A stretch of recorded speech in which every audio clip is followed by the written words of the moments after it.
Hello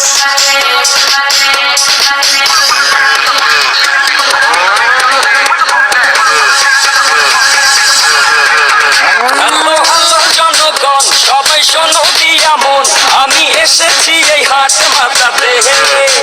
ক্রেতা ভাইদের বলছি হাই, সাবধানে থেকো তাই, হেভি ঝাটকা আছে আমার লাঠিতে। আমার দামেরই আগুন বাড়ে ঘন্টায় দ্বিগুণ, কেউ 6 লাখ বলে, কেউ বলে আমি হেলে দুলে চলি, চিনি মামুলি গলি, কষাই উস্তা খাবে এমন আমার পা।